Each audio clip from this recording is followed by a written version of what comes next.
Hi, and thank you for visiting my channel. For more information, kindly subscribe and follow. Now let's get started. Roman Reigns hasn't been seen for nearly 2 months now, specifically since WrestleMania 41 when he was betrayed by Paul Heyman. His future was briefly addressed on SmackDown. In an unusual move, SmackDown before Money in the Bank 2025 opened with Seth Rollins' faction ahead of his Big Maybe ladder match on Saturday. The crowd was quick to chant CM Punk and OTC at him, showing support for his two biggest rivals in WWE. Addressing Roman Reigns and the OTC chants, Seth Rollins said that the tribal chief is on the island of irrelevancy, where he was put after WrestleMania 41. This, of course, was something the crowd didn't like, as Reigns is a revered figure among WWE fans, especially in the last 5 years after his incredible run with the undisputed Universal Championship. Following this, Reigns' former Bloodline member, Solo Sikoa, came out with Jacob Fatu and JC Mateo. As you probably know, Sikoa is one of the key names in the Money in the Bank ladder match, and if some reports are to be believed, he is one of the favorites to win the match.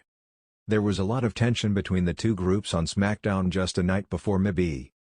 It had been months since Roman Reigns walked down the ramp as the tribal chief, the indomitable head of the table, the longest reigning champion of the modern era. WrestleMania 41 ended not with the image of Reigns holding his golden title high, but with him laying broken, conquered by Cody Rhodes in a finish that shocked the WWE Universe. Since then, Reigns had vanished. No tweets. No interviews. No Bloodline meetings. Just silence. But the silence was finally broken. On the June 6 edition of WWE SmackDown, the show opened unlike any in recent memory. The arena went dark, and the Titantron flickered with a message: "The head of the table has spoken." A chill swept across the arena. Fans who had speculated about retirement or a Hollywood turn now sat on edge. The tribal drums echoed. But instead of Roman's theme, Paul Heyman emerged, his face weary, eyes downcast, clutching the mic like it was a lifeline. Heyman stepped into the ring, visibly emotional, the weight of months without Reigns heavy on his shoulders. The crowd jeered and cheered in confusion, but fell silent when Heyman finally raised the mic. "Ladies and gentlemen, my name is Paul Heyman. And I come to you tonight, not as the special counsel to the tribal chief, but as a broken man. Roman Reigns has not spoken to me since WrestleMania 41. I haven't seen him, I haven't heard his voice, I haven't even received a message from him. The Bloodline, as you once knew it, is no more. Solo Sikoa has taken matters into his own hands. Jacob Fatu walks with no leash. And me? I've been left in the ashes of what was once greatness." The tension in the arena grew thicker. Fans began chanting "We want Roman," hoping he might walk through the curtain at any second. But Heyman continued. "But last night, I got a message. A video file. And tonight, I have been authorized to play it for you." The lights dimmed again. The screen turned black. Slowly, the face of Roman Reigns appeared. He wasn't in a luxurious room with gold titles and velvet couches. He was standing on a beach at dusk, the waves crashing behind him, his face solemn and unshaven. No special effects. No pyro. Just Roman. "If you're seeing this, it means I finally decided to speak." A pause. WrestleMania 41 didn't go how I planned. And I don't just mean losing the undisputed WWE Universal Championship. I mean the betrayal. The cracks. The lies. He turned slightly toward the water. "I gave everything to that title. To that legacy. To the Bloodline. I fought with honor and dominance. But when it came crashing down, I saw something I hadn't seen before. A world that moved on. A locker room that didn't fear my name. Even my own blood. They started carving their own kingdoms. And that's fine." The crowd murmured. Was he conceding? Was this a goodbye? Let them play king. Let Solo call himself the new tribal chief. Let him build his army. Let Paul cry in the ring. Let the world forget me. Because when I come back, and I am coming back, it won't be to reclaim what I had. Roman turned toward the camera now, fire in his eyes. It will be to burn it all down. The screen went black again. No music. No fade out. Just silence. Back in the ring, Paul Heyman stood frozen. The crowd erupted into a frenzy of shock and cheers. Roman Reigns' chants rang out across the arena. Commentary was speechless. Corey Graves simply muttered, "That was a declaration of war." The WWE Universe was buzzing. The tribal chief wasn't done. He wasn't retiring. He was plotting. The camera cut to Solo Sikoa, flanked by Jacob Fatu, Tama Tonga, and Tangaloa. The new, more ruthless bloodline looked amused. Solo smirked. "Let him come," he whispered. "We've been waiting." For weeks now, Solo had branded himself as the new head of the table, even without Roman's blessing. He had brutally exiled Jimmy Uso, manipulated Heyman, and brought in dangerous reinforcements to fill the power vacuum. But Roman's message wasn't a request for his seat back. It was a threat to everyone involved, Heyman included. Later in the show, Nick Aldis addressed the implications. Roman Reigns is not scheduled for any WWE live events. He is not part of the active roster for now. But when he returns, if he returns, we will need to have a conversation. Because the landscape of WWE has changed. In a surprise satellite interview from Raw, undisputed champion Cody Rhodes gave his reaction. "I beat Roman Reigns at WrestleMania. Fair and square. But I know that look in his eyes. That's not the look of a defeated man. That's the look of a lion getting ready to roar again." If Roman wants to tear WWE down to rebuild it in his image, he better start with me. What comes next? WWE hinted that Roman Reigns' return would not be immediate, but it would be impactful. According to insider reports, and cryptic tweets from Heyman afterward, Reigns may be plotting a full-scale bloodline civil war, aligning with unexpected allies to challenge Solo's new empire. Fans began speculating about potential pairings, perhaps even a reunited Shield? Or a family alliance with Jey Uso and Naomi? But there's one thing everyone now agrees on: the tribal chief isn't gone. He's watching. He's waiting. And when he returns, it won't be as a savior, but a storm. The final SmackDown segment of the night was chilling. The arena darkened again. No music. Just words on the screen. "I built this empire. Now I'll watch it burn." Roman Reigns may have lost his crown, but in his absence, WWE has become a battlefield, and the true war is only just beginning. Roman Reigns should not return at WWE Money in the Bank tonight. Here's why. Speculation is swirling that Roman Reigns could make his long-awaited return at WWE Money in the Bank 2025, perhaps to prevent Seth Rollins from winning the Money in the Bank ladder match. But as tempting as it is to bring back the tribal chief on such a high-profile stage, WWE might be better served delaying his return and having Seth Rollins walk away with the briefcase tonight. Instead of simply costing Rollins the contract, Reigns could wait for the moment Seth Rollins cashes in the contract and cost him the World Heavyweight Championship when it is almost within the reach of the visionary. It would not only humiliate Rollins in the most crushing, public way possible but also bring the Seth Rollins-Roman Reigns Money in the Bank lore full circle. At WrestleMania 31, the Architect infamously cashed in during Roman Reigns' WWE Championship match against Brock Lesnar, stealing the title and the moment from Reigns' first WrestleMania main event. Now, 10 years later, Roman could rob Seth of a career-redefining cash-in. It would also be a fitting way for Reigns to share the ring with Jey Uso for the first time since the latter became the World Heavyweight Champion, a dynamic that will be interesting to see. As for the involvement of CM Punk and Sami Zayn in this story, that is just two more incredibly complicated relationships the tribal chief will have to navigate to get revenge on perhaps the two biggest ghosts of his past, Seth Rollins and Paul Heyman. A Seth Rollins vs. Roman Reigns match is decades in the making. Whether this builds to a featured SummerSlam match, perhaps main eventing one of the nights, or sets the table for a colossal WrestleMania 42 clash, the superstars have the history to back it up. Roman Reigns vs. Seth Rollins is a tale of betrayal, ambition, and legacy. The OTC returning at the right time will amplify the stakes and storytelling. Believe it or not, but the last time Seth Rollins and Roman Reigns went one-on-one was back at Royal Rumble 2022, where Reigns suffered the only singles loss, albeit an intentional DQ, of his 1,316-day reign with the Universal Championship, and later undisputed WWE Universal Championship, until losing to Cody Rhodes at WrestleMania 40.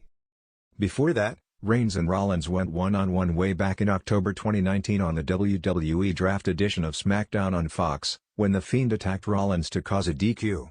For two men who were fundamentally and intricately tied together, it is stunning how they have not had a proper one-on-one match in almost 10 years.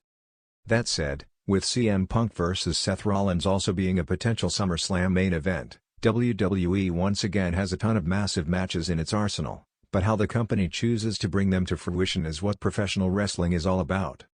Tonight's WWE Money in the Bank is already stacked with high-stakes drama, unpredictable thrills, and a crowd hungry for seismic moments. As always, the rumor mill is ablaze, with speculation flying that the tribal chief, Roman Reigns, could make a stunning return. However, despite the electricity such a return would generate, it would be a strategic misfire for WWE. Here's why Roman Reigns should not return at Money in the Bank 2025, not yet. 1. Let the bloodline implode without him. Since Roman's absence after WrestleMania XL, the bloodline has evolved, or rather, fractured, in shocking ways. Solo Sikoa has assumed a chilling new level of authority, excommunicating loyalists and surrounding himself with a younger, more ruthless faction, including Tama Tonga, Tangaloa, and most recently, Jacob Fatu. The message is clear: this is no longer Roman's bloodline. But that's precisely why Roman needs to stay away for now. His presence would prematurely halt the chaos that is giving this story its incredible momentum. Let Solo continue to claim the throne and manipulate the narrative. Let him crown himself as the new head of the table. The more this dark version of the bloodline grows, the more satisfying Roman's eventual return, and warpath, will be. 2. Money in the Bank should spotlight the next generation. Money in the Bank is the platform where the future announces itself. It's the place where underdogs become contenders, where briefcases lead to destiny. Cody Rhodes is now champion, Gunther is in God mode, and stars like LA Knight, Braun Breaker, and Carmelo Hayes are catching fire. Roman's presence tonight would overshadow everything. If he returns, he becomes the show. Period.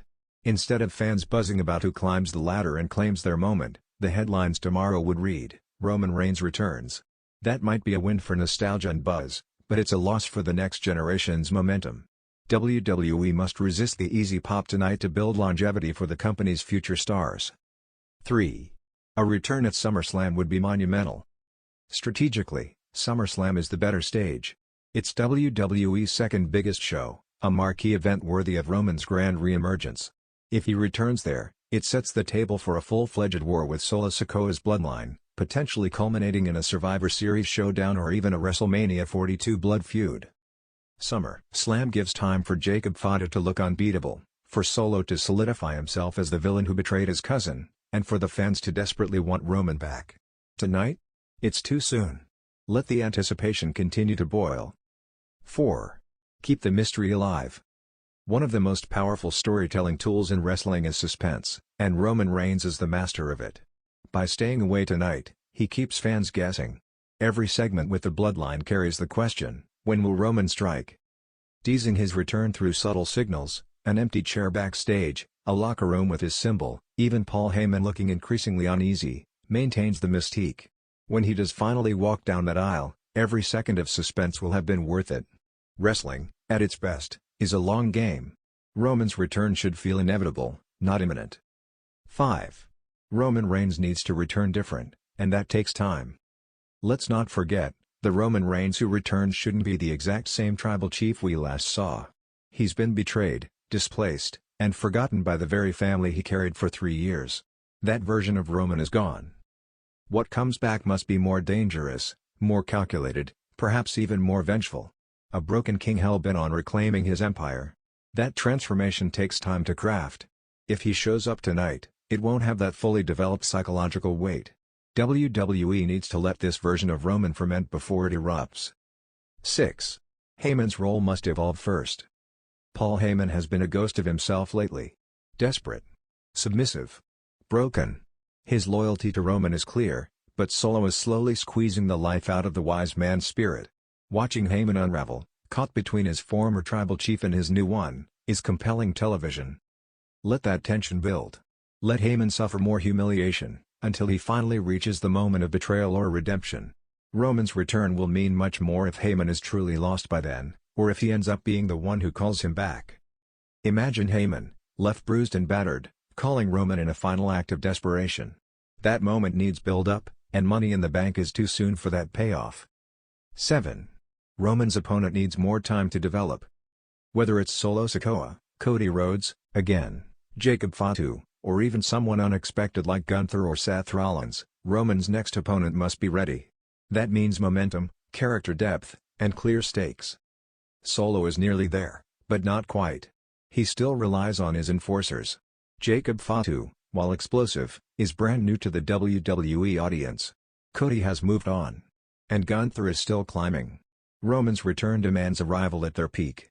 Let the challengers rise before the king returns. 8. It's okay to miss Roman, for now. Absence, as the saying goes, makes the heart grow fonder.